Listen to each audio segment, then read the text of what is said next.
All right, we are live. Adam, thank you so much for joining us. Thanks for having me here. Welcome, welcome. So it's rare that I get to be on someone's podcast and then within a short time frame get to have them come and be a guest on my podcast. So this is a real pleasure. We recently, for those listening, we recently cross-posted my episode on the Startup Dad podcast that Adam hosts on this podcast. So you could listen to that. And then I recommend go checking out the rest of those episodes. Are amazing. But Adam, in addition to just wanting to spend more time chatting with you, we also thought you have some really interesting perspectives that you could bring to our audience and that we would just like have fun talking about. And I think one of the areas that we thought would be really fun to start with is you recently had an opportunity to go and MC Reforge's, I think it was the product summit or AI product summit in the Bay Area.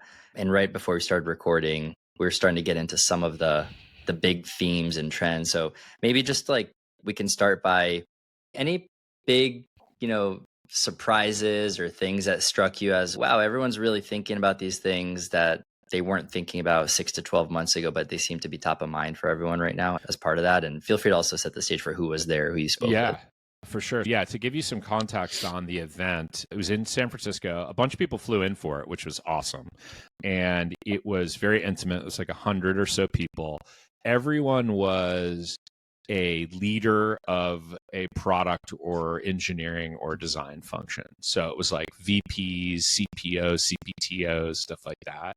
And there were a ton of companies represented, like OpenAI, you had Anthropic, so all the big LLMs. And then you had like companies that are on the bleeding edge of AI adoption, like Zapier, Shopify, and then companies that you like maybe didn't think of as AI native, but are doing some really cool things are like Carvana and companies like that. And then also I got to interview at the very end Tomer Cohen, who's the CPO of LinkedIn. And we talked about what that massive organization is doing with AI. And it was mostly geared at leaders to talk about what are you doing to either drive adoption in your org? How are you rethinking hiring and staffing, onboarding, like basically all the things that a leader has to do. And also just like an existential question of what is the role of product leadership when you can go to ChatGPT and it can dump out a strategy for you. And, I'd say it's probably a B- strategy, but it's something. And so there's just a lot of that and one-on-three conversations. And it was amazing. It was a great day. So that's the context. And then the stuff that we covered, I kind of mentioned there, but like, a couple big things were, it's not clear that, so there's a lot of people who are out there on Twitter and LinkedIn talking about like driving AI adoption and how amazing they're doing in their company. And that actually strikes me as like the minority of people. So we had those types of people there at the summit, but driving adoption was a big topic of conversation, especially like culture change. And what do you do when people are resistant? And what happens when you've got like a Toby from Shopify or the founder of Zapier who like drops we're going to be an AI native company and that's all there is to it. Like get on board or get out. And so we covered a lot of that. Okay, even when that mandate comes down, like what do you do? And then the other thing we covered that was really interesting is how like roles are changing on all these teams. Especially and specifically, we spent a lot of time on this with LinkedIn because they're completely revamping their hiring, the profile of people that they look for and stuff like that. And they're moving from this idea of like a product manager to more of a product builder and just revamping an entire APM program and converting it into a product builder program. And the idea of a builder is very different from the kind of classical product manager. So those are like a couple of the big like themes. A lot of people talking about that second part too. And we can get in a little bit of that in the course of this conversation, but I don't want to give up too much info right off the jump. Then no one will listen. So, got to tease the people in the beginning. I'm there's two clear paths. I'm trying to figure out which one to go, like the adoption path or like this like distinction between product managers, product builders, and like which one, if one feels like an overcorrection of the other. But maybe for the adoption one, I'm curious, like, is there a universal definition of what does it mean to drive AI adoption? Is there like alignment around all this? Because I feel like some people like might think, oh, like my PMs use like ChatGPT that we're adopting, we're there. But Right. other people are like, Checkbox. yeah, but other people are like, actually no, like I want my PMs to be in Cursor, like doing pull requests. So Yeah. I'm curious, like, yeah, is there? Yeah, I think the guy who summarized this the best was the Zapier CPTO. And he basically said that there's 3 different levels of adoption. There's, I'm just kicking the tires, like the first thing you said, like, I put some stuff into Chat GPT and it tells me some things, and that's cool. I'm using it to help me rewrite some memos or PRDs or whatever. And that is like not good enough for that organization. They're like, that's fine. But like you're at the lowest end of the adoption curve if that's how you're spending your time. And then you kind of move up where it's like you've built like workflows for yourself that drive like crazy efficiency improvements. So maybe moving from like I dump some things into ChatGPT to like I'm building custom GPTs, or even maybe like what I'm doing, which is go from a custom GPT or a custom Claude project to a workflow, like a mini application, and doing all that with AI. And then there's the like, I'm in Cursor writing and submitting pull requests and stuff like that. And I'm replacing engineers with my abilities or replacing a function or something like that. And I think that like Zapier is trying to aim for the second and third rung of that ladder. And when they interview people, if they're fine that you're like in the first rung, that's fine, but you better be demonstrating some desire to move into the second and third rungs. And if you haven't done anything, like they're just like the phone call's over. And so I think with a culture change piece, like that's the first thing. Culture change always starts with like who you hire and then what about the people who are already there. And so their approach to the who you hire is like, we're going to have a rubric. It's going to be, interviews are going to be live prototyping. Show us how you work the tool, share your screen, get in there.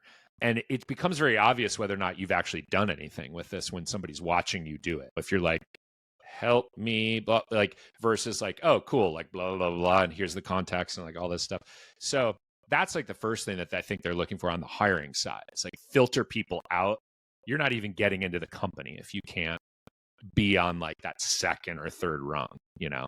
And then they're holding, are they starting, maybe this is where you're going next, but are they starting to hold a similar bar for kind of like internal performance management where basically the same exact standards, but if you're not demonstrating them on the inside, you're starting to get managed out? They have an adoption like percentage that they've been tracking since they made the mandate that they were going to be an AI first company. And he showed the graph of that going up and to the right, and they've topped out at 97%. They did a bunch of stuff to get there. They like provided a bunch of tools. We let the Wild West go for a while. They were like, do whatever, use whatever you want. We'll pay for it. And then when they started to see a particular tool getting adoption, then they were like, okay, cool. We'll now fund this for the whole company and say, you need to learn how to use this tool. And so they literally have been like ticking this up over time. I think they have all the executives using it, showing people how they're using it, talking about it, demonstrating, this is what I tried and this is what failed. And it's like, you have to lead, like the tip of the spear is the leadership team. And so, yeah, they're at like 97%. And a big question was like, okay, what about the last 3%? What are they doing? And my hunch is that they do reach the point where it's either get on board or get out. And I think people will self-select to that if they're really skeptical. And I think other people will like change and see the magic of it and, you know, become part of the 97%.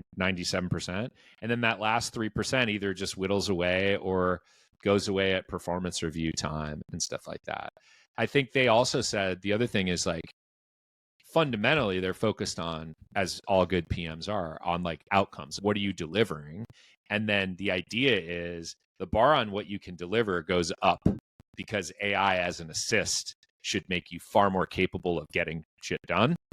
And over time, they coach people out who just aren't hitting their higher and higher bar. And in order to do that, you have to adopt AI tools and technology. So that also becomes a bit of a self-fulfilling prophecy for them. But they're definitely doing both hiring and driving this through the organization with an iron fist. Yeah, that was going to be my next question of like, I think a concern I have with people that are so focused on AI adoption is that they lose sight of that impact or outcomes, or Yeah. they create like this like negative side effect. I think like the perfect example is like, you have a bunch of cracked engineers that are like using Cloud Code to submit a ton of like, PRs. Yeah. And there's like this sense of, oh, I'm being so productive. But then the super senior engineer is reviewing these PRs and they're like, these are total crap. It's a waste of time. And then you have the highest leverage person in the company just wasting their time reviewing stuff that AI did. And I think you can do the same with like product, with PRDs, with prototypes that are shit. Like, so I'm curious, it sounds like they're also like, a lot of these companies are also thinking about, hey, making sure that the output is higher, but was there any talk of any of those side effects at all, and how to prevent them in a way? Yeah, this actually was a big topic that came up in Q&As where people were like, yeah, but if you're just shipping a bunch of volume and just churning things out, doesn't it become like LinkedIn slop, basically? How do we avoid that creep? And I think a lot of the leaders had like one of two things to say about that. One was, in the beginning, they didn't care. They were just like, let it rip. Like, we would much rather people be using it and churning out crap just to learn, because eventually that crap will get better. And the people who get better at it will teach the people who are less good at it, and we'll put guardrails in, and it'll overall, the corpus of knowledge in the company will increase and everyone will get better at using the tools. Let 1,000 flowers bloom right now and then trim them over time. So that was one. And the second was, again, the evaluative rubric of outcomes. So yes, you're shipping a lot of volume. That's not the measure of success. The measure of success is like, what's happening for our customers? What do the business metrics look like? How much time are you wasting versus no longer wasting? And so there was a lot of that discussion. And I think it's still early on the performance review side. No one had really fully gotten there with evaluating the finished product of AI usage, because we're so early still in driving that adoption. But I think if you just hold people to an increasingly high standard of success, again, eventually they're going to have to, like I was mentioning earlier, they're going to have to use these tools to get there. And they're going to have to drop the stuff that's not working for them and focus and iterate towards the stuff that does. Yeah, let's hang out on this like outcomes or impact aspect for a second, because what I'm hearing is, on one hand, the usage and adoption of AI tools is almost like an input, and then the impact or the outcomes is like the output of theoretically successful usage of these AI tools. And so what I'm hearing from you is that a lot of these companies are so far in the early innings thinking, we're just going to raise our existing bar for how we evaluate people, and maybe what used to get you meets expectations is no longer going to get you there, because we're just going to expect more of every person. Yeah. So that's in the flavor of something that I think a lot about these days, which is almost like a somewhat undisciplined pursuit of more on a certain dimension. Yeah. And I'm curious to get to double click into the expectations for PMs that you're kind of thinking about these days and where it might head moving forward. Because I heard getting business impact, what are you actually doing for customers? So I guess my question has two parts. One is, are there any aspects of what, and you've been a PM manager in the past, so like I know you think about this a lot. Are there any aspects of what we might consider like the traditional expectations for the outputs or outcomes that PMs deliver that you think are no longer going to be part of the expectation? And are there any aspects of the traditional expectations that you think are going to become like 2, 3, 5 times more kind of prevalent or get overweighted moving forward? Yeah, that's a really good question. And yeah, for context, so I've been a PM. I've managed organizations of 20 people, 30 or 40 people, and like hundreds of people. So I've done a lot, in kind of also while that AI wave has been growing. So a couple things that I think about this. So the PM role, a few years ago, I actually wrote a piece about the growing specialization of product management. It's a 2-parter. I did it with my folks at Reforge and some great people there. And like the role of a product manager is not really one role. It's like a set of different competencies, right? And some people spike on certain ones and not on others. It's pretty impossible to spike on every single competency as a product person because there's just so many of them. Not too dissimilar from how like engineering split into a lot of specializations. You wouldn't have a back-end engineer necessarily write a bunch of front-end code and vice versa, or iOS or something like that. And so like we saw a lot, I think the PM archetype followed those paths. Are you a 0 to 1 person? Are you a growth person? Are you a infrastructure person? Stuff like that. I thought ZERP kind of pushed us a little bit too far in the direction of just like ridiculously narrow product roles, but we're past that now. So thankfully, but my take on what things are going to go away or what expectations are like no longer meeting the bar is there is a lot of product person being able to like throw something over the fence to an analyst, a researcher, even a designer for the initial prototypes. Like that stuff gone. AI can do a whole bunch of data analysis for you. You don't have to know how to write SQL. It can do it for you. It can synthesize research very effectively. It's actually the thing it's best at is synthesizing a bunch of data sources and information and then giving you really nice summaries and reference points and stuff like that. It can give you like customer feedback on support tickets and stuff like that.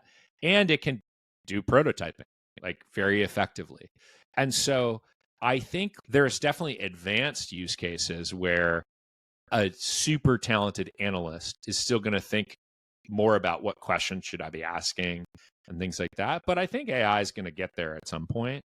But all of that stuff, it no longer becomes throw it over the wall to your person and partner over here. It becomes do the work yourself.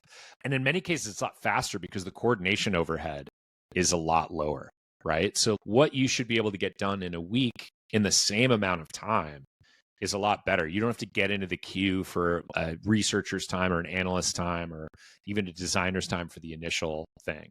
And a lot of things don't, like you can move products forward without any of those people now because, for minor features and stuff like that. I'd still say major features require a bit more. But so that's one big one and this came up in the idea that the roles are blurring and you're more of a product builder than just a product manager. You're not like coordinating the people so much as you're coordinating the AI to do stuff now. So I think that expectation of how great are you at working with your analysts and how great are you at communicating with design and like writing these, like that stuff, I think over the medium term, it's already starting to go away in the earliest stage companies because they're just like, we can't afford to hire all these people. But it sounds like that's going to go away in the bigger companies too. And especially as even enterprise companies become more comfortable with AI adoption and data privacy and stuff like that, like those roles are going to go away and the PM or someone, I don't know what we'll call them, maybe it's a product builder, it'll rest more on their shoulders. So that's the first part of your question of what things are no longer acceptable in the PM role. Yeah. Maybe to us, it's interesting because as you were describing, I was like, that doesn't sound that different. I think the only thing is that the main difference is that your quote unquote collaborator is an AI agent or an AI tool rather than a person.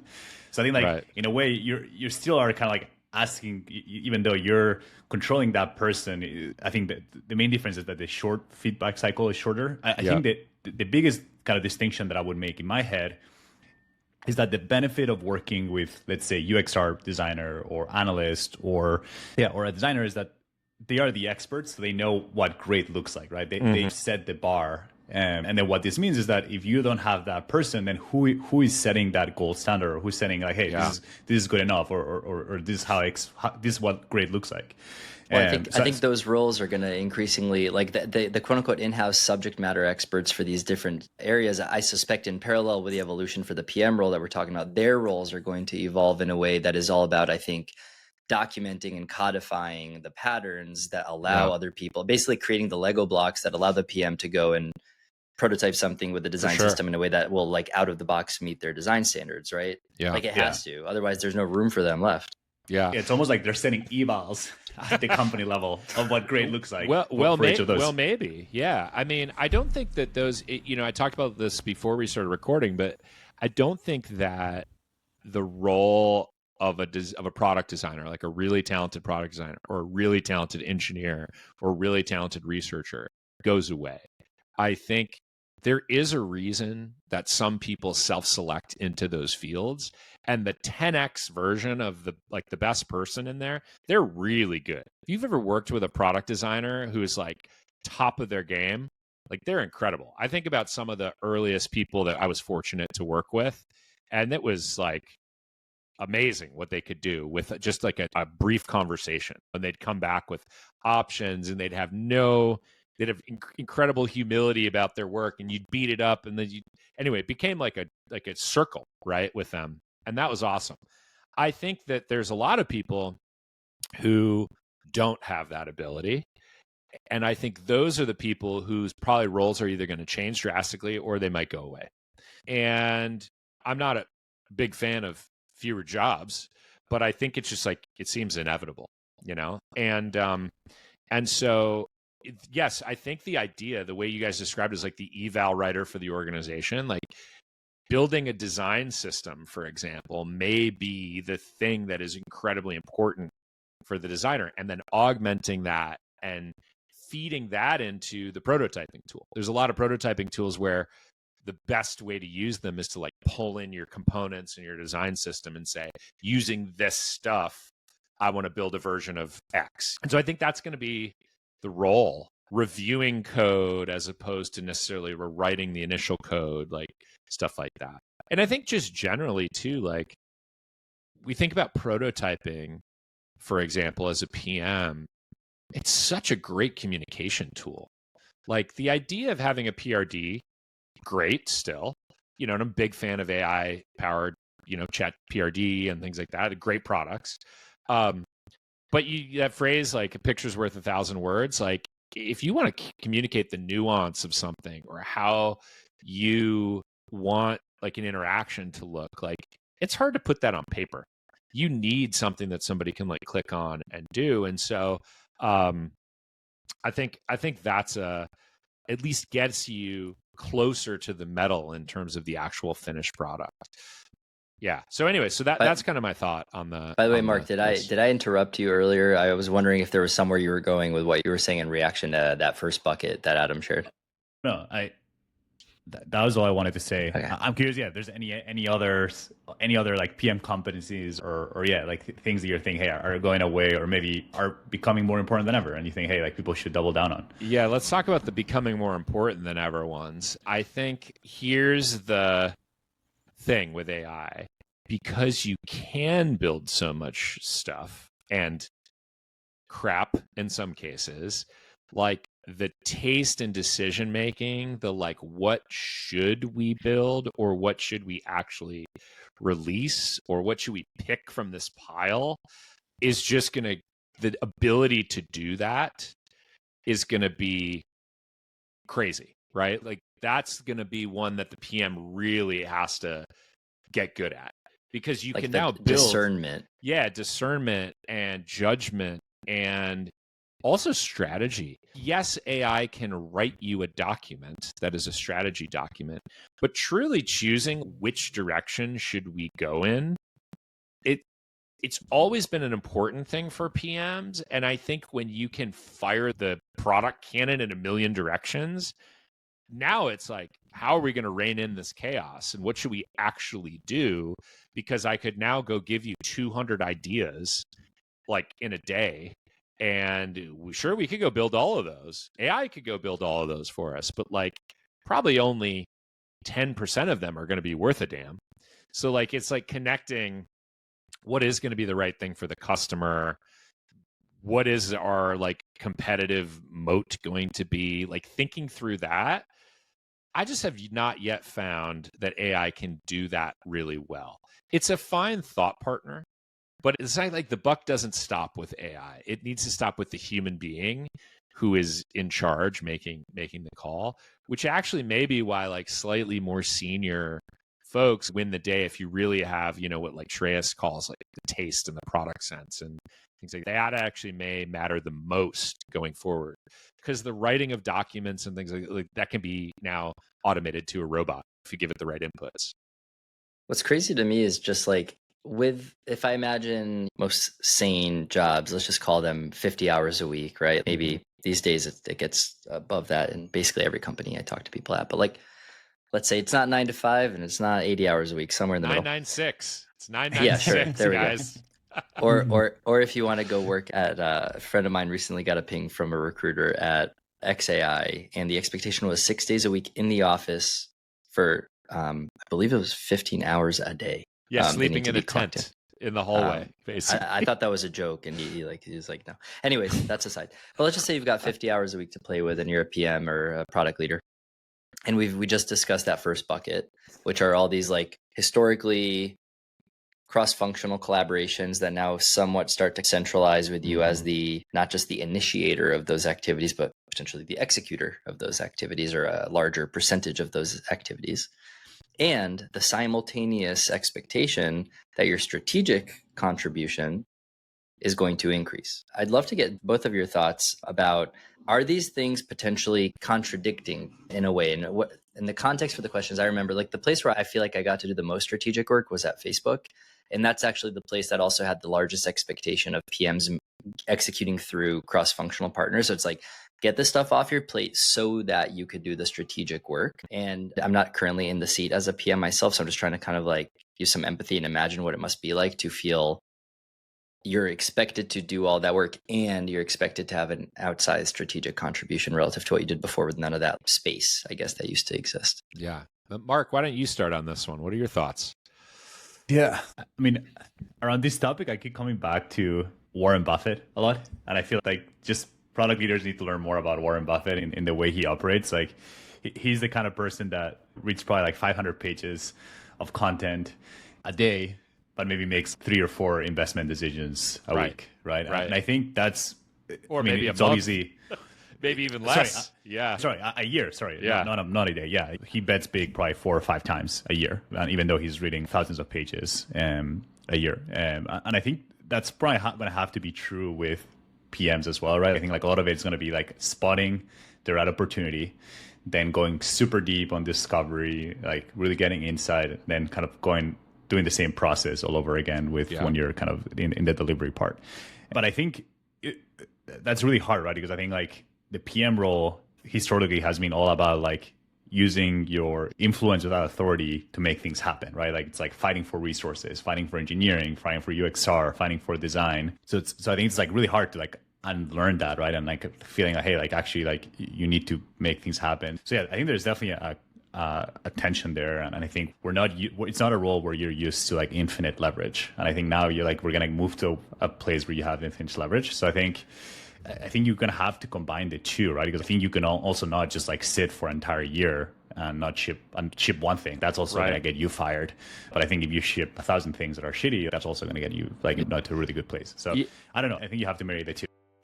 If you're enjoying this conversation, please check out the links in the show notes to support the podcast.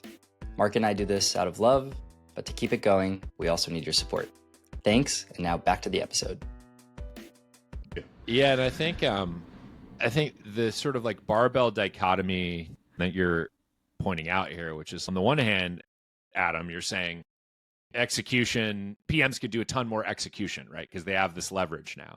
But on the other hand, you're also saying, and you have to be making better decisions. And that requires like time and thought and focus and stuff like that.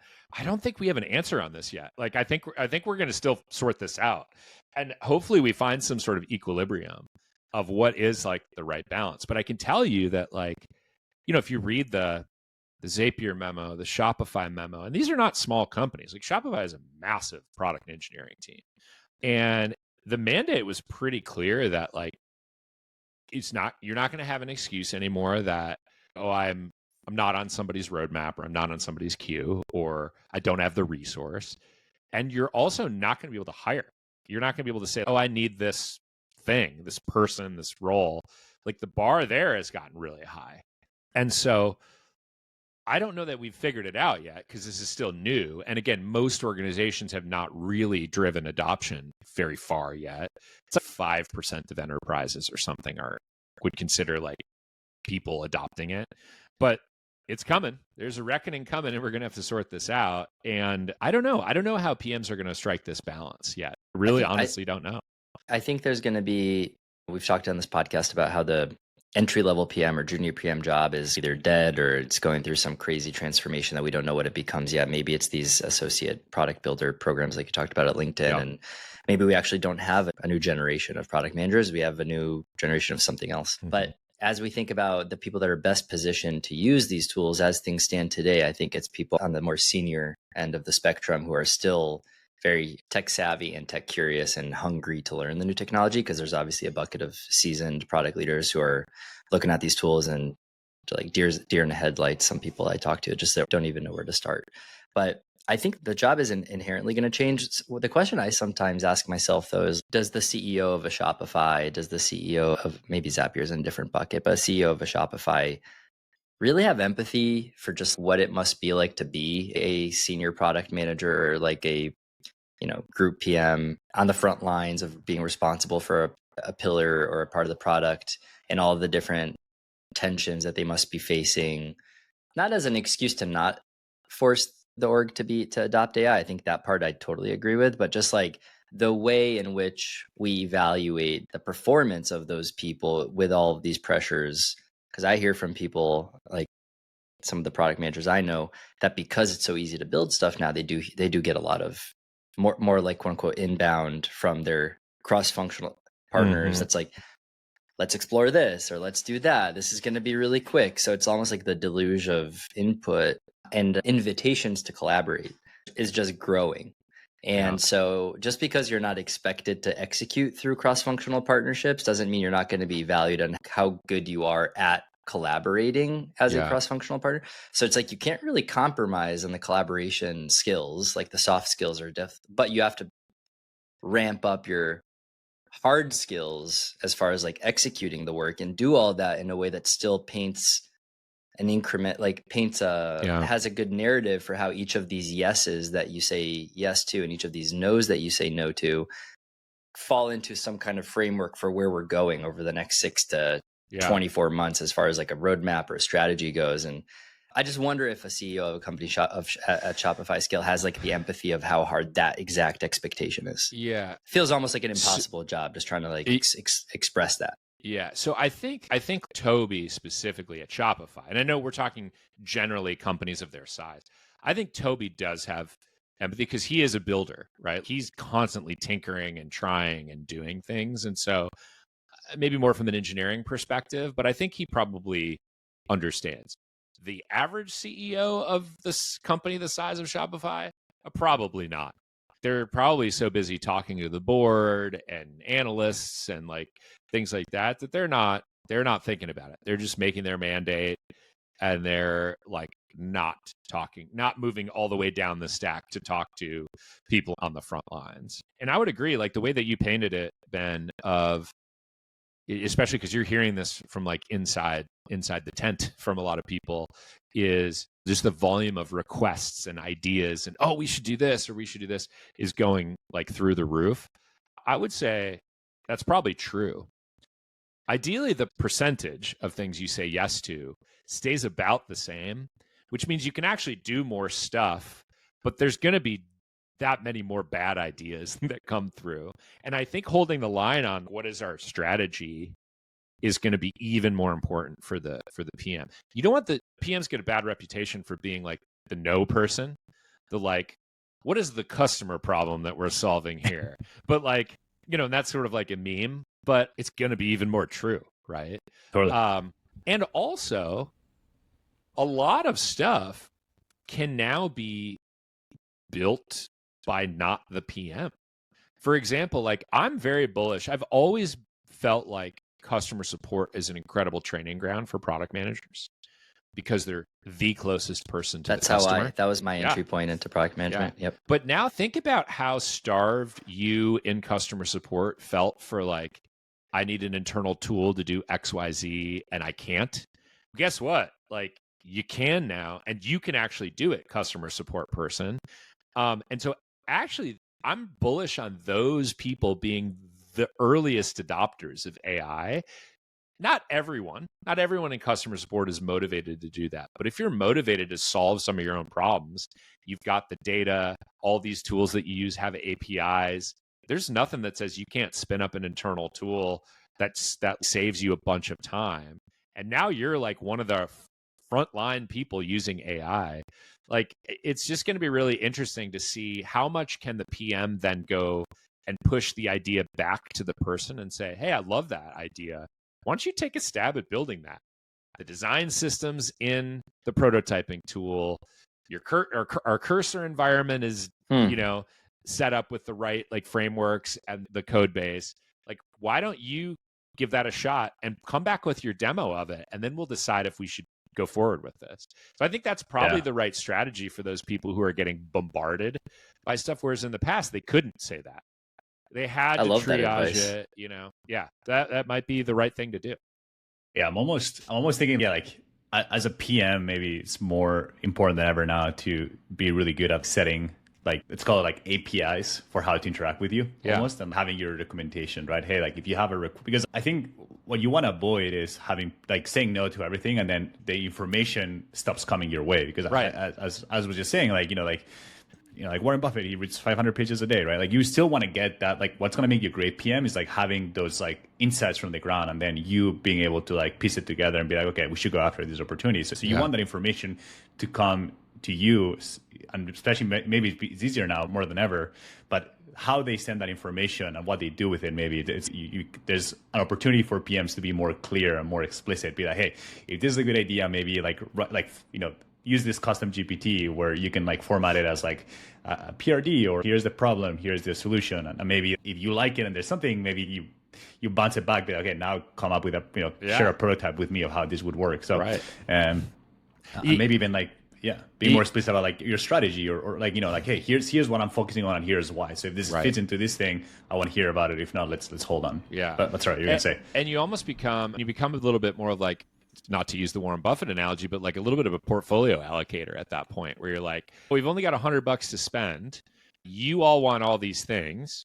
You've got $50 of your own that you can spend. So maybe you should build it. Like, how cool would it be for a customer support agent to be able to take input from a customer and go, oh, I see that that's actually a problem or a bug or whatever. Let me just do something, like, and then go back to the customer and be like, hey, does this solve your problem?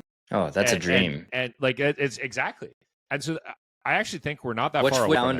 Which founder or CEO is going to tell you, no, I don't want my line workers to be able to do that as long as the quality is good. The word of mouth that you would get for your product if like somebody is literally in there like solving like with code the problems, like building little mini things or connecting, adding an extra field to the customer support tool so that you can see this data point, like saving all this time, like amazing.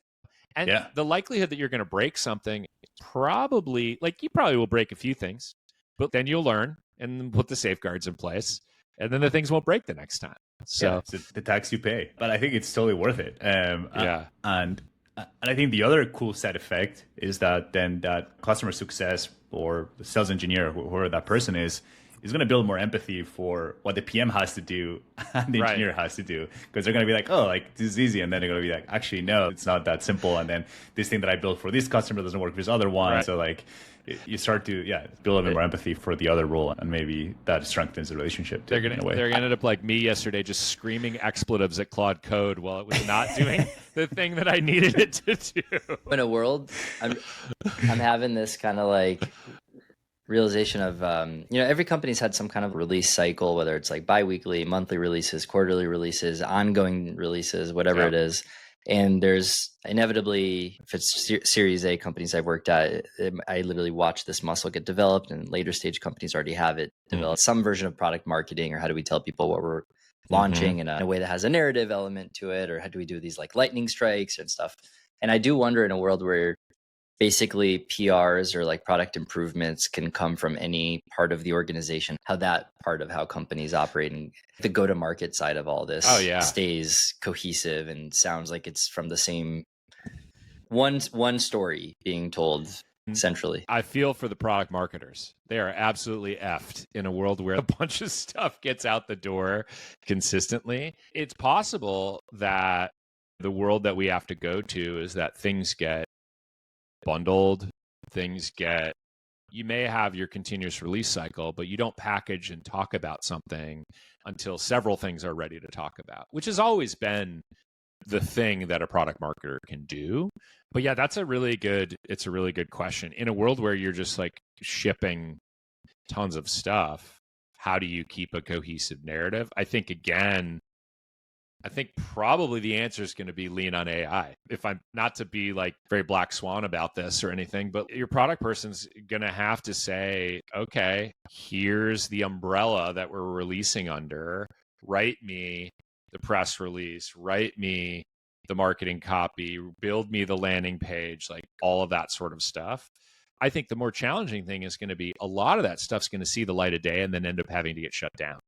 And so you're going to actually have to unwind a lot of things if you don't have the right sieve up front to keep things from getting through. And so that's actually going to be a new thing for people to just deal to with. Understand that last point, you think that, or what you're saying is, if the customer support person can push a PR all the way through to getting deployed on production to all customers, assuming we haven't figured out how to establish a certain floor for quality for those things, then we'll have to roll things back, which makes the storytelling from a product marketing perspective more challenging. But if we can, assuming we still have some kind of like traditional PR, like some branch, like if everything someone gets built in a feature branch, and like in order to merge a branch into master, someone who knows what they're doing has to review it, then I guess that concern goes away a little bit.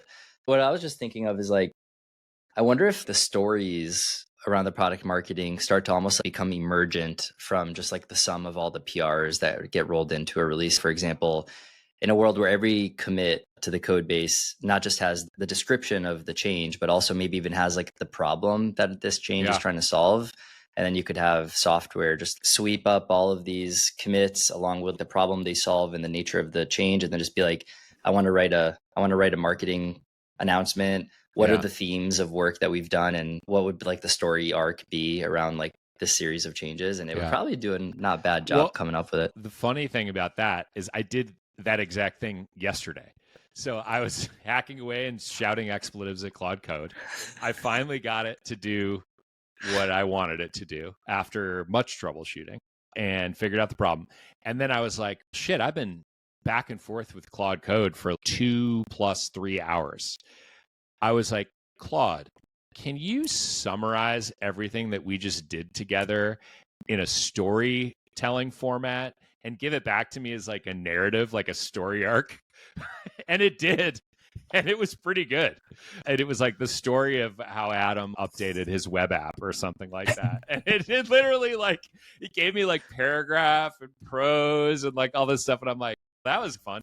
And I really want you to turn that into like a storyboard in comic book form so that I could watch that with like the thought bubbles and you yelling explicit. You know, Ben, I don't know if you've seen Gamma V3, but now I could just pipe this text into Gamma and it could do it for me. So we are very on top of Gamma. You're getting one later this afternoon. It's happening. Amazing. It's happening. Cannot wait. But I did this, and I think that's very right. Like, why couldn't a marketer harness the pull requests, the original PRD that you might have wrote, the prompts that you wrote into Claude or whatever you're doing, and grab all of that context, and then using your voice and your style, generate the go-to-market messaging and positioning for this thing? Seems like a step that could be built in there. Yeah. So I love that idea.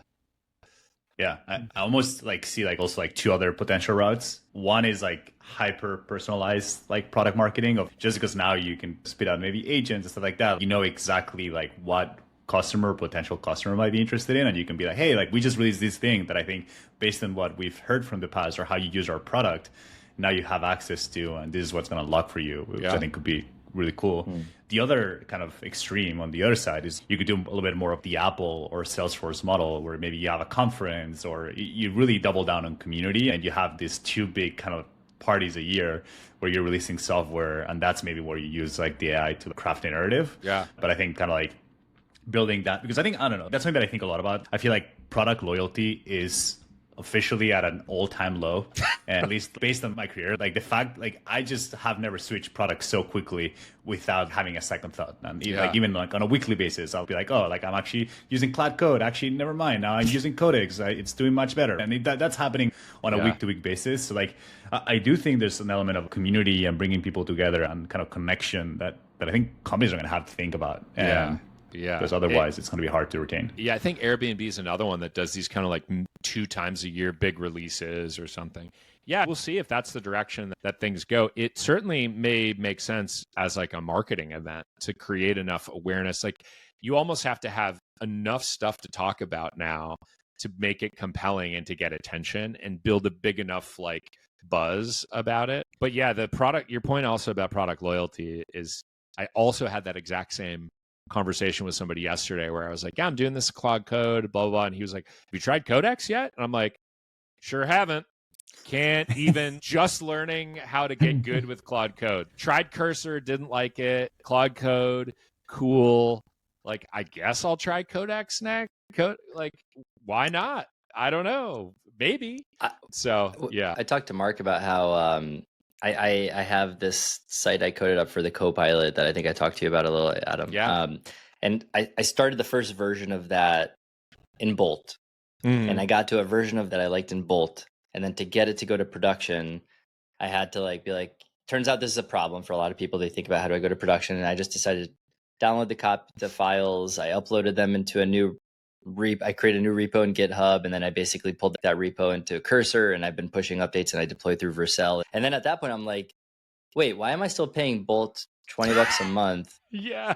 Because if I'm going to do a new project now, first of all, if I'm going to do any iteration to this, it's going to happen in Cursor, not in Bolt. Totally. And then if I'm going to try to vibe code something brand new, I would just create a new folder on my machine and open that in Cursor and just start vibe coding it there. Yep. And so I had this like, wait, why would anyone use Bolt, Lovable, or V0 or these tools if that's actually not where the ongoing iteration will happen, and it will happen more in an IDE?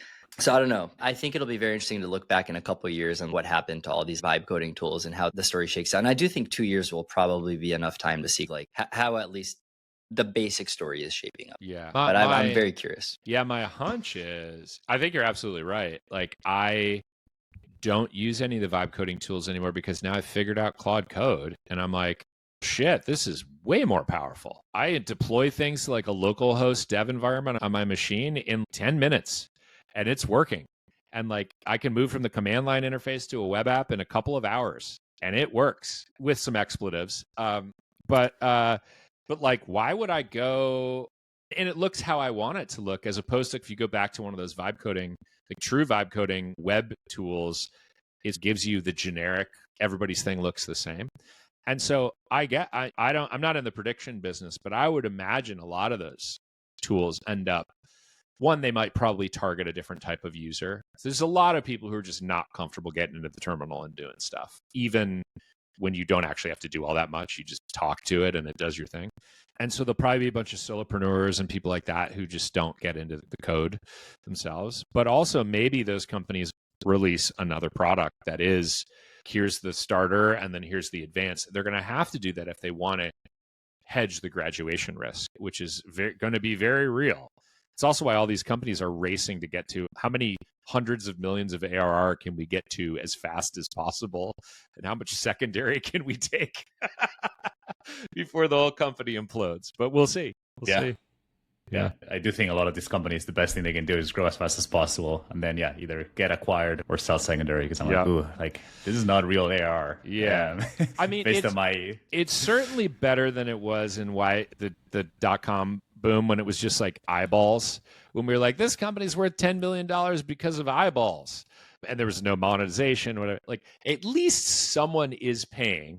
We don't know how retentive that revenue is, but someone's at least... We also don't know how profitable the revenue is, because this $20 a month price point that we've established for a lot of these profits, these companies, they lose money on that. So it's kind of back to the days of selling $1 for 85 cents and calling it product market fit. It's kind of like, maybe. Yeah. The way I see is if Hulu and Netflix keep raising my prices, eventually these other companies, these AI companies, are going to have to do it too.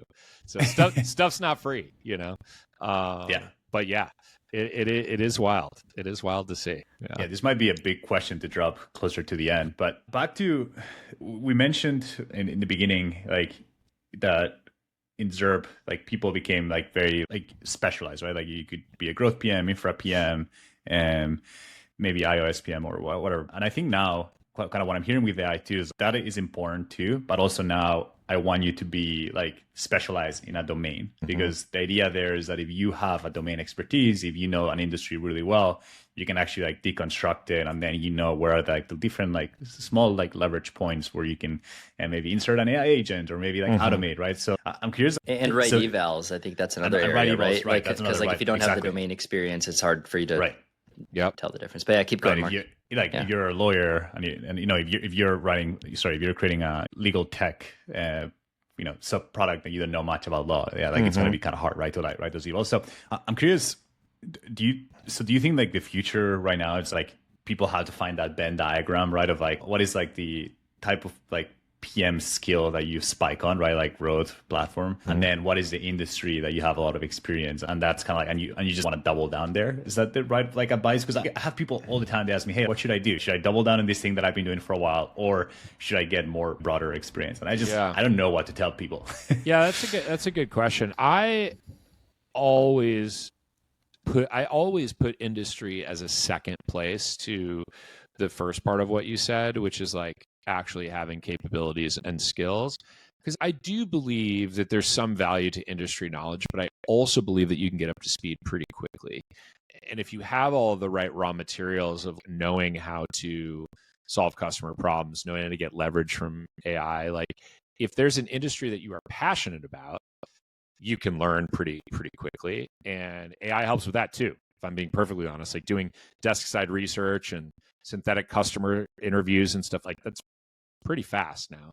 It still will take you years to get fully ramped on a thing. But so I don't know. I think that the future maybe rewards more of the founder and visionary type, or the PM as GM, general manager, and less the data or platform infrastructure PM or analyst type PM. But again, I'm slightly biased because I've always preferred the more GM style product manager that knows how to like run a business and wants to operate like a CEO, and then just give them all the leverage, all the tools and the leverage. But we'll see. I think that Venn diagram is important. You definitely can't and shouldn't go to a place that you're not passionate about the industry, because it's going to make learning it just so painful. And there is something, and I think if you're passionate about it, then you're steeped in it. You're a customer of the product. You make leaps that other people who don't use the product every day aren't going to make. So that's important. But it's less about I must have this industry experience, and more I just have to have passion for the area that I'm going into. So yeah, but we'll see how tightly coupled that Venn diagram is. Yeah, I'm sure we could keep talking about that for a while, but yeah, let's maybe start wrapping up. This has been really fun having you on, Adam. In the spirit of things you're passionate about, anything that you would like our audience to know about where they can learn more about things that you're passionate about, you're excited about right now, and any ways that they could potentially be helpful to you? Yeah, totally. So I have two main ways that you can follow along with my work. One is my newsletter. It's fishmanafnewsletter.com. I happen to have great initials for this, so that works out. And I'm excited. I've got a ton of guest posts that I'm working on right now, a deep dive on all of the AI prototyping tools and like recommendations for when and why you should use different ones. Nice. I'm doing one on cold email. I'm doing one on partnering with engineers, also an engineer's guide to vibe coding. It's like engineers teaching other people about vibe coding. These are all guest posts like from my network. So I'm super excited about all that. And just my passion for writing couldn't be higher right now. It's just very hard to sit down and write a lot. So that's sort of one. My other one is my podcast, which couldn't be more different from my writing, which is the Startup Dad podcast. So you can find that at startupdadpod.com or on YouTube. I interview, including Ben, founders, entrepreneurs, titans of industry, and they're mostly men. And instead of talking about work, we talk about fatherhood, being a parent, trials and tribulations, things they've learned. And it's awesome. And it's growing. It's hard to grow a podcast, but it's growing slowly and steadily. And I've got some really cool guests. Pretty much booked all my guests all the way out through January's episodes at this point. So I've got That's some awesome. very cool guests. I'm having some couples on. I'm having some more authors on, obviously a bunch of startup founders. So this is a really fun thing, and it's very helpful for people, I think. So they tell me. So those are two ways. And then if you just want to connect, you can always find me on LinkedIn. That's probably my primary social, can we even call that social media? Social media channel? Professional social my media. Professional network. Yeah. Mark, getting our guests booked out for the rest of the year feels like such a goal. I know. I'm inspired. I've been doing this for 2 years. I was not always that on top of my game. It's just happened more recently. I don't know. So all these AI improvements to my workflow have helped me focus on guest recruitment, which is awesome. Nice. So, yeah. I have to say, I loved your episode with Ben, and I also loved your episode with Josh and Carla too. Yeah, those are great. I just actually, tomorrow's episode is a friend of Josh and Carla's. Oh, who was on your show? Zach. Who? Zach Teutsch. Oh, yeah. Is tomorrow, Awesome. dropping tomorrow. Nice. And we He's talked awesome. about teaching kids about finance, and he just had so much amazing stuff. He's just a really thoughtful guy and very funny, and I'm stoked for his episode tomorrow. It's going to be awesome.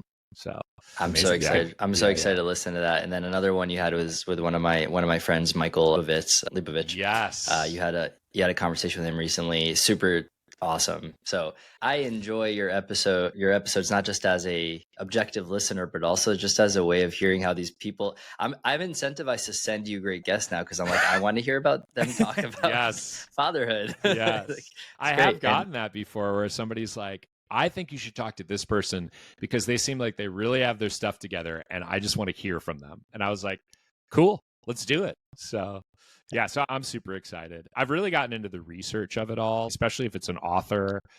I have a woman who's written a book about cognitive labor, like the cognitive load and division of labor in households. And so like I've read all of her papers, I've read her Substack, I've got her book, I read the book. Just really fun to dig into it and then have a thoughtful conversation with people. Yeah, I'm into it. So yeah, that's how you can find all the things. How much time do you think you spend to prep for an episode on average? Have you noticed any difference between like when you prepare a lot and when you don't? Like, and what is that happy medium? I mean, the amount of time I've spent preparing has definitely gone up over time. I find the conversation is better and richer when I do a lot more of my research. I've always asked for the guest's input. Refining that's gotten a lot better. How the questions I ask, the input I collect has gotten better. But I don't know if I could say how much time I spend. Each episode is probably, if it's a 75-minute recording, it's probably at least an hour of prep on the low end, 30 to 45 minutes on the low end, and then like many hours on the high end. And I will say the guest experience is quite good. You're like super buttoned up. You steer the conversation really fluidly in a way that just like tease up you're very good, I think, at inviting the response from the guest. You're not leading them, but you're giving them space to share an idea and creating that flow, that kind of like nice arc throughout the conversation. That's a real skill. So I'm sure that didn't come immediately. I've worked on it a bit. And then I also found that because of this topic, the three of us could riff on AI and product management for probably 10 hours, no problem. But if you ask somebody to talk about their parenting style, like it's a bit harder. It's a bit more close to the vest kind of conversation. And so I like to give people a heads up on think about this because you may not have an answer off the cuff. Like you might just do parenting and not think about it much. And so I think it's like a higher bar for people to clear to be able to talk authentically about it. So yeah, the prep is really I was more nervous for that conversation than any other conversation I've probably had on air in the last couple of years. I also am like incredibly type A. And so I've been on enough podcasts where the opposite happens, where people are just like YOLO. Like we don't even know what we're going to talk about. And I'm like, I don't love that for myself. If you want the most thoughtful like conversation, like give me a little heads up on what you want to talk about. So, I feel like you guys did the right amount. It was like, here's what we think we should talk about. You asked me for my input. And then we didn't script it or anything, but we didn't exactly YOLO it either.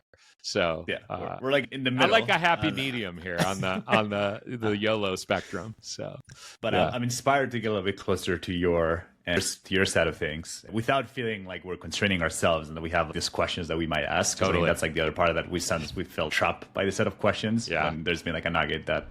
Yeah. I like to follow the thread, pull on the thread if you can, and not be so rigid. I kill questions all the time mid-interview where I'm like, this is not worth talking about right now.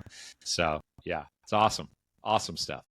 So amazing. Yeah. Thanks for coming on our podcast. Really excited to release this, Adam. Thank you for having me. I'm excited to see it out in the world, and hit me up, anybody, if you want to chat about product management. Let's do it. This is a wrap. Thanks, everyone. All right. Thanks, guys.